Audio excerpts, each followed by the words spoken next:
Welcome to Sunday at 7 at Montessori with Miss Sandra. I have been picking apart the 1946 lectures and explaining them to you. So tonight is our last one. Next week we will start on a new book for you. So I have a bundle of books from this series that we can work through. So I'm going to give you a tip. I just picked up about 7 books in this series and 2 from a different series from Vinted. Somebody bought the books, was going to study, then didn't do the course, and I managed to pick up 7 books, Montessori books, brand new for about £15. So if you have access to things such as Vinted or World of Books, you can quite often pick up some really good Montessori books. The books by Simone Davis, like Montessori Baby, Montessori Toddler, people are quite often selling them for around £3 or £4. So really good bargains for second-hand Montessori books, and I've found them to be in really good condition when they've come. So no reason why you can't buy a good book to help educate you. The Montessori Baby and Toddler ones are really good if you're at home as well. Some of these are a little bit of a heavier read, but if we're studying and doing our Montessori qualifications, you know, these are the books we normally have to read.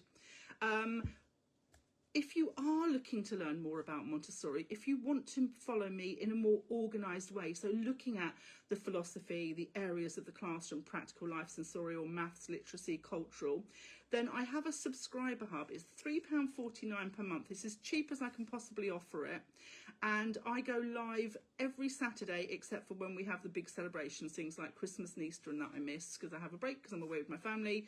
And we do an hour or so's workshop. So we are just into now week 4 of our practical life, but if you wanted to come and learn and subscribe now, you can go back 30 days, so you can just catch the beginning of practical life. And I think we've had we've got care of self, care of the class, care of the environment. We've just looked at the manipulative skills. Yesterday we did the classroom or office skills. So you'll see a photo of that. I've uploaded that into my group. So I have this, my Montessori page, where everything is free. I have my Montessori group, Montessori with Miss Sandra. That's also all free. That's where you can ask questions. There's myself and other qualified and experienced Montessori people on that page. It's all very friendly. There's nobody going to put any mean comments like wrong or done or make you feel silly, and if they do, I just delete them. They just get blocked. We do one swipe and you're out with Miss Sandra. You have to learn to behave.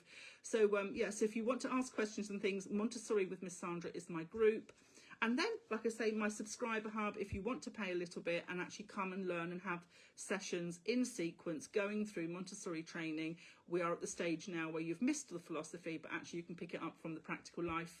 And then early December, we start looking at the sensorial materials and how we present those and how we have them in our classroom. So then for this evening, we have got our lovely London lecture, Society by Cohesion. So this is about then where everything begins, with that moment of concentration. And Montessori tells us that everything begins when a child experiences this real deep concentration. And it's a really important time. And we must do everything possible not to disturb the child. So she adds, you know, some humour and common sense here. We don't need to be rigid, but we do need to be careful, don't we? There are times when we're going to have to step in and stop things if they're dangerous. But if our child is working, unless we really have to disturb them, we have to respect that concentration, trust in the child, and let our child concentrate on their work, whether that's indoor work, outdoor work, threading, digging, serving, whatever they're doing. This is building their concentration. Okay, because once a child reaches this state then of concentration, something great happens. They, in her words, become a new child. It's a child who can work with joy, who has purposeful activity.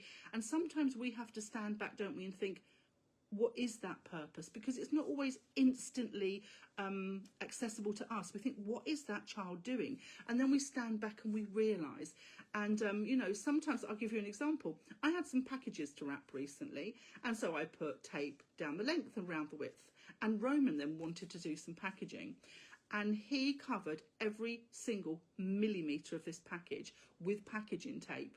But it was such deep concentration and focus on the work that I didn't say, stop, it has enough tape on it, it's not going to come undone. His idea of wrapping up the parcel securely was to cover every centimetre. So I just stepped back, I left him, I understood his purpose, his reason, I respected the work. I expect the person at the other end had real fun trying to get into their delivery, but hey, it wasn't going to fall apart in the post. So sometimes we have to look at it and think, there is purpose for the child in this, and he's concentrating, and tuppence worth of tape. I would rather he had the experience than me trying to save a little bit of tape. So a child who works purposefully with an activity, with a reason, and this is then with sustained effort, isn't it? And this then brings that inner peace in the child. I'm really happy that I'm working, I'm achieving, I'm doing something, I'm correcting it as I go along. Nobody interferes. There's no ahs, you missed a bit, you spilt it, you nearly did that. We don't need any of that language. It's about respecting their work then, and then building this concentration and this inner peace. And you might have seen this in your own classrooms or at home then. This new child starts to develop this. We then have a level of activity that we've not seen before. The children are really, really great. Joined me in September. I've really noticed this in our classroom sessions. The children now are straight in. They know where everything is in the environment. They come in, they choose something, they're working. Before I can even turn around to see what's happening, everybody is doing something. They're getting out the pink tower. There's a child who always comes in and chooses something from the office skills shelf. There's a child who'll always come in and head for the typewriter. I know what they're going to do to settle themselves, and I respect their choices. And then it's work. It's a solid, I only have them for just under 2 hours. It's a solid work period. And their heads down and they go. And the only time they're sad is when I put the music on to bring the work cycle to an end and they realise it's time to go home. Apart from that, that inner peace in them, that love of their work is so clear to see. And the youngest is 4 and the oldest is 6. So it's a really lovely little group that I can really see this focus and this work and how it's developed within them. So there's no chaos. They have this freedom. Their concentration has appeared, and now it's freedom with order, isn't it? I'm supporting it. I've given them an abundance of meaningful activities.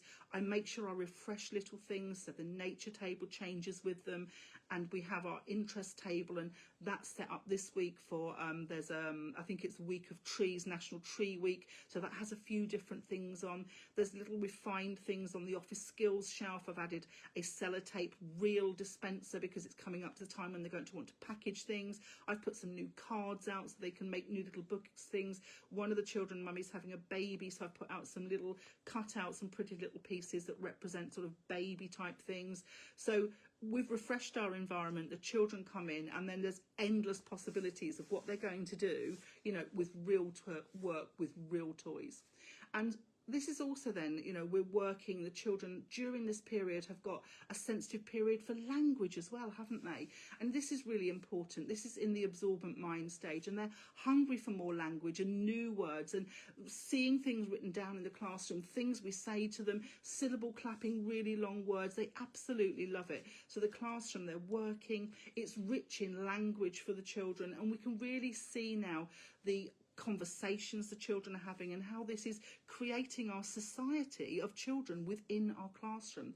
And Montessori says, you know, this is really important at this stage, because she says the 7-year-olds don't have this. This is a sensitive period that our children are passing through now.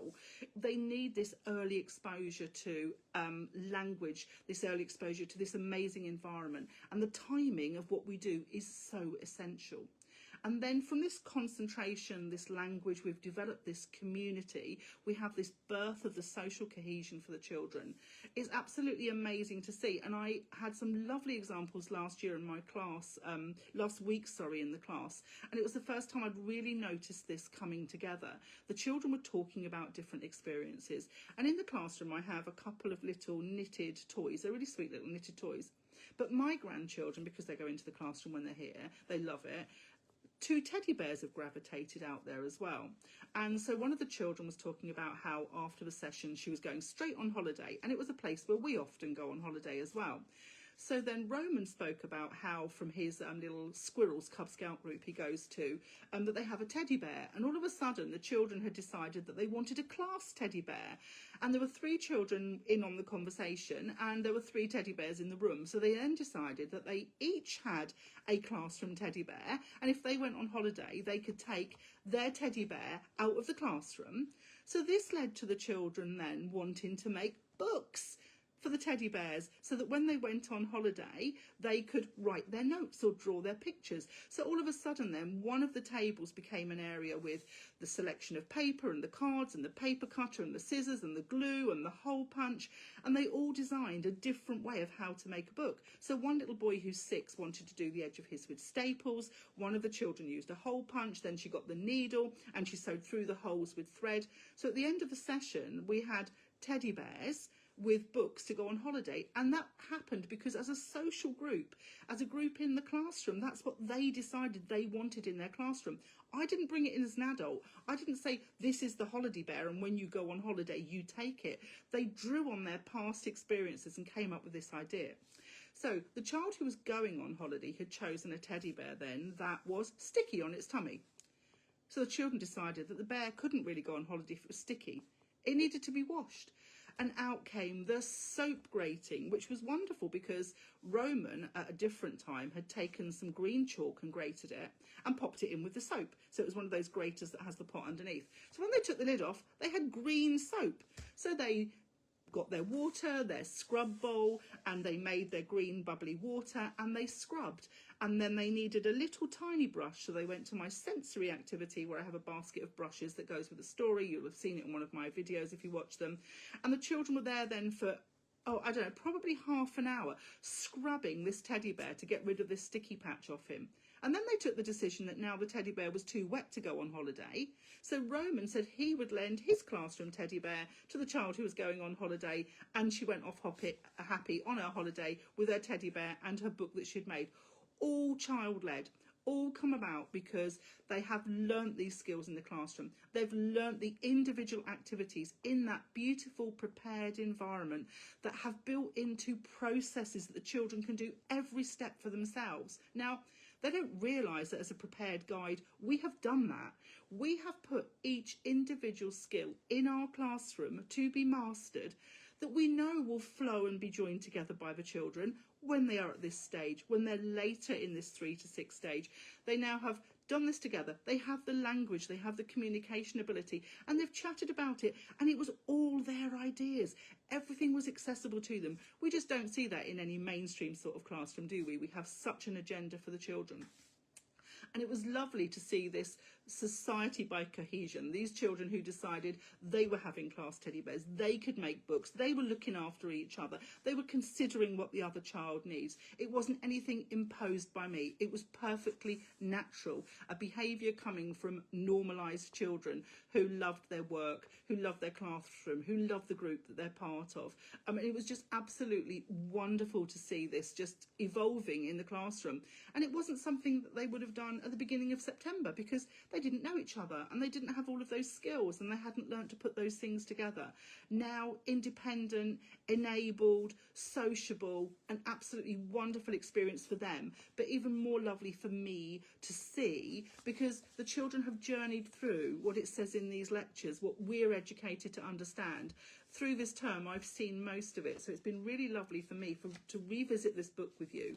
I mean, we're on lecture 33, so that's 33 weeks of working through this book, and it's just been lovely to be able to relate that to the practice and the children that I work with. So that's my Monday group, and then to share it with you as well, it makes it real for people, doesn't it? So what have we seen in this children? We've seen spontaneous discipline from real freedom, and it has emerged as Montessori teaches that it will. If we're prepared, the environment is prepared, the children have the freedom. They've had at the beginning of term the rules introduced to them and the expectations of the classroom, and understanding if we use it we put it away, and if we have a mat we pop it away, and if something needs refilling they can go and refill it, and we walk in the classroom to keep safe, and if we spill something there are the tools on the trolley and we can clean them all up ourselves. So it's wonderful now to see this spontaneous, this self-discipline in the children, for them having real freedom, and to see them then with each other being patient and being respectful and having self-control and social awareness. So Roman at a younger stage, if we'd have said to him, oh, well, so-and-so needs that teddy, it would have really upset him. He wouldn't have understood. He wouldn't have been able to think of that other child's feelings and lend that toy to them. But now, through maturity and through developing this care of a friend, he was able to say, but you can take my teddy bear, understanding as well that it's going to come back to him this week when the child comes back off a holiday. So much understanding and development in our 3 to 6 group that is absolutely amazing to witness. So Montessori was really forward thinking in her ideas, wasn't she? She explained about obedience in the children and being disobedient and children not yet capable of being able to do things. And an old-fashioned word, to be egocentric, you know, before the age of 3. It's all about me and what I need, isn't it? But to see the children evolving into caring for each other. And when I see people write on Facebook, how do I make them share? How do I make them take turns? You don't. You give them freedom in the Montessori environment, freedom in any early years or home environment, freedom within the basic rules we need to keep safe. And these things develop. They develop when it's pleasurable, when I can talk and share my conversation with somebody. It's so essential that we follow the natural development of our children. And they do share now. And they do take turns playing games because they have the skills to play those games. They have the skills to work and coordinate between each other. Who's washing? Who's scrubbing? There's another video on my page you'll see as well. And it's probably only from about 3 weeks ago. And it was a beautiful piece of work by 3 boys. So one is aged 4, one was aged 5 at the time, and one was aged 6. And they decided, again, it was the washing activity. If you don't have a wash station activity, set one up. So into their wash station activity, I'd added a cafetiere, you know, the thing that you pump up and down to make your coffee in. Because I thought, what a fabulous rinsing machine for if you've, you know, hand washed some socks or something. So I'd put a new piece of equipment out knowing that they would notice it, because the children notice everything. When the environment is prepared, every little change calls to them. They see it all, don't they? And I knew they would see this new piece of equipment on the trolley. So they came in. What's this? I said, well, I thought we could maybe rinse things in that. Well, that was it. The 3 of them were out. They were grating the soap. They were getting the water. I have a flask of warm water usually in the classroom, so it's easy for them to access.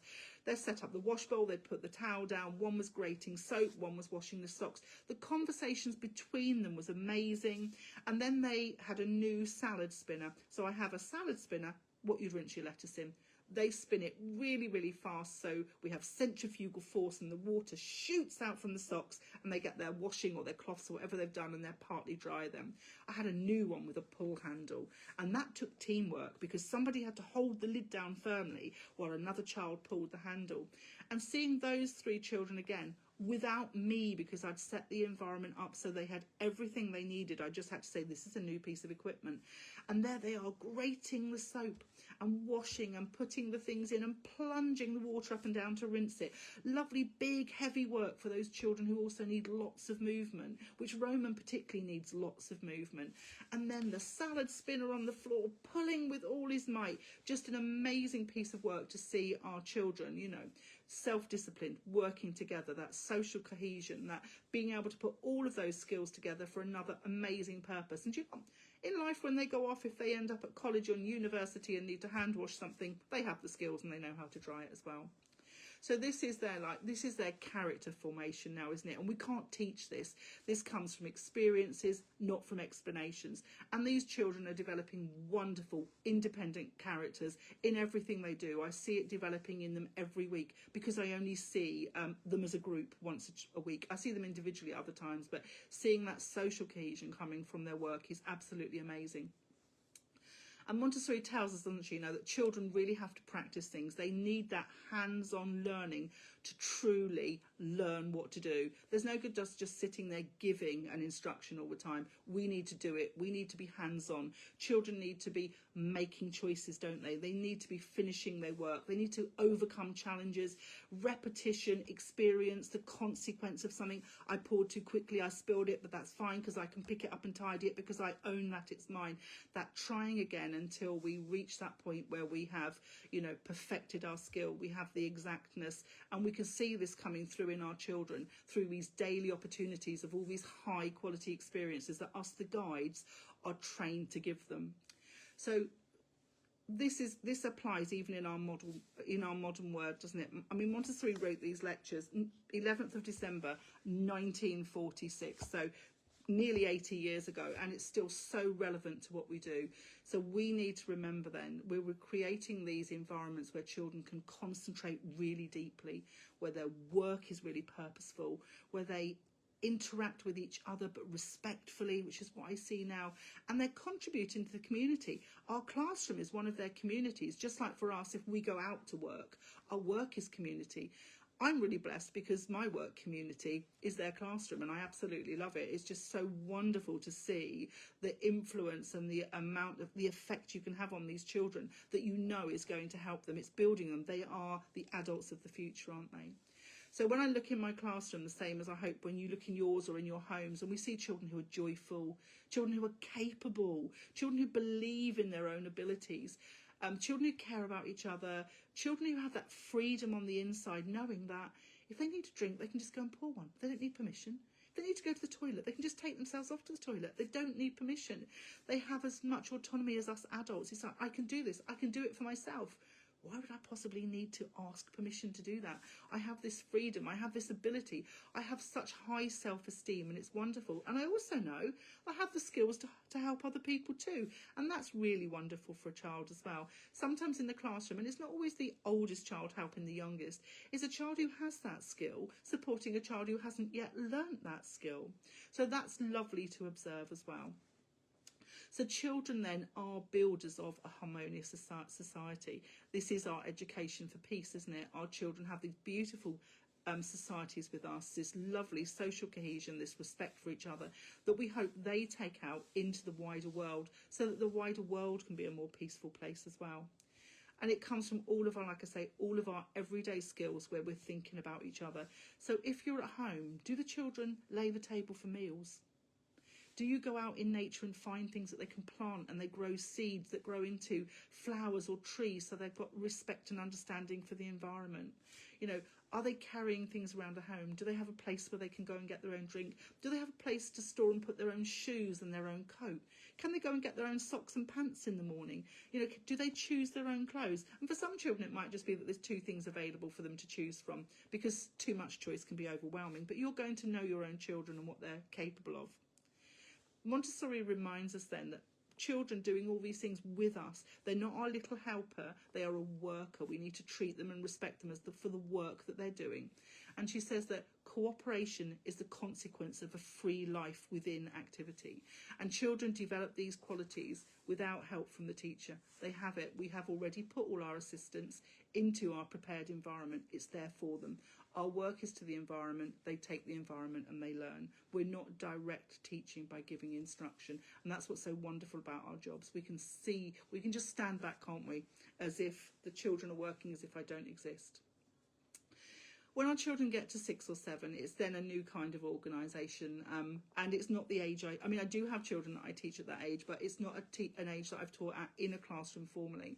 But we can see then, can't we, when our children are 6 to 7, that they start to form groups and join clubs. And this is when there's wonderful things that they can join. You know, they can join their sports club and their teams, and they can join brownies and beavers and scouts and all of those lovely organisations that actually also promote the children's independence and skills and teamwork.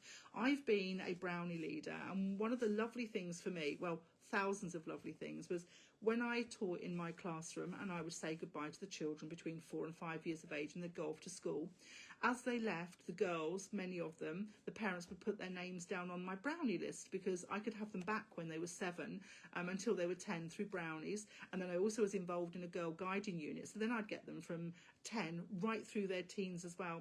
And then many of them also became rangers, senior section, and then adult leaders with us as well. So for the girls in my class, it was wonderful to watch them how this society had developed through the classroom. They had their wonderful friendships. I didn't see them much then for a couple of years. They came back to me at 7 years of age. And when I took them on holidays and we went into the kitchen self-catering, I could tell which children had been part of my classroom because they were there in the kitchen. They had the skills, they had the responsibility. They were the ones that had great fun singing and washing up and cleaning the worktops and scrubbing the floors. And I was like, yeah, absolutely. I can see the difference that having a Montessori education made to those children. They were so capable, they understood responsibility. They didn't see it as a chore that was boring to, oh, we've got to go and do the washing up before we can do the craft. The washing up was just as much fun because they were a group doing it together, laughing, telling jokes, singing, including me in what they did. And it was just wonderful to see the attitude of those children because of their early years, and seeing that, like I say, for real life, watching them through their teens and remain confident in their skills, nurturing younger girls through girl guiding, being able to wash the tea towels in a field at camp and sing while they were doing it and have such a wonderful time, and talk to me about, remember doing that. I remember doing that when you were Miss Sandra at Girl Guides. I was Kanga to them, and my friend who I run the guides and brownies with was Bambi, and there was another lady called Torniao, you know, and we would see these children for years. Unfortunately only the girls, because I wasn't involved in scouting or anything, it was just the girls. But to see that growth in the children when they get into this new kind of group, they're 7+ now, making a difference in the world. And some of our young women have gone off to travel around the world to do charity work. We've had people go to Romania and do programs with children. My daughter's been out to Mexico. It's just amazing to see the impact and the confidence they carry through life and into their jobs as well. And we always say to them, you know, put your early years education, put your girl guiding careers on your CVs, because all of these things show independence and being able to problem solve and think and lead. And people are looking for that, aren't they, in all walks of life.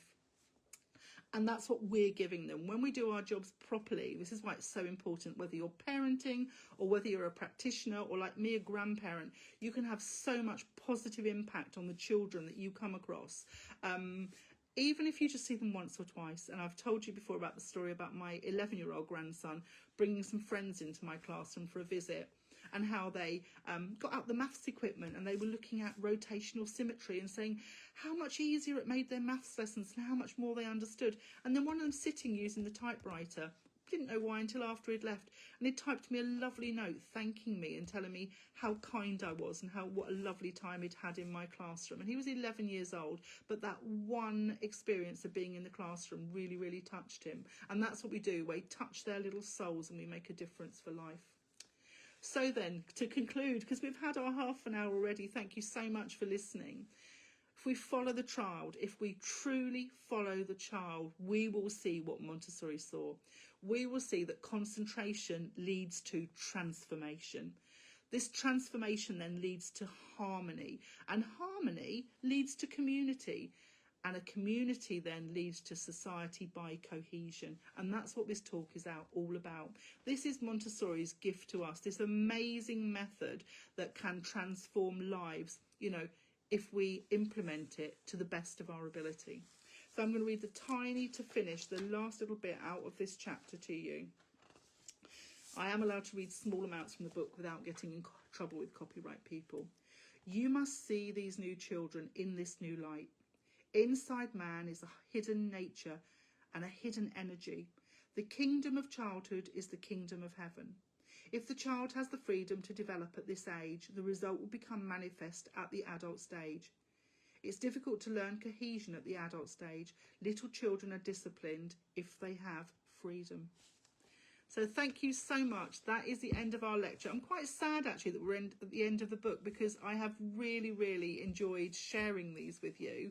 Obviously, they are not exact word for word what Montessori wrote. They are my interpretations of them. You might have different opinions on some. From all of your messages that I get privately, I can see that many of you have really, really enjoyed these lectures and these chats. So next week then we'll have a new book. I will decide during the week which one we're going to do. I will do exactly the same. I will go through, I will personalise it to my practice and how I feel. And hopefully lots of you will join me again next Sunday as we do a new session of our lectures. We'll see what they're going to be. And have a great evening or a day wherever you are in the world. I know if you're in Australia, it's already Monday. If you're in America, you may still just be having your lunch or even a late breakfast. So wherever you are in the world, I hope you're safe. I hope you're living in peace. and I hope you're enjoying your children. So goodbye from me, and I will see you all in the week. Bye bye.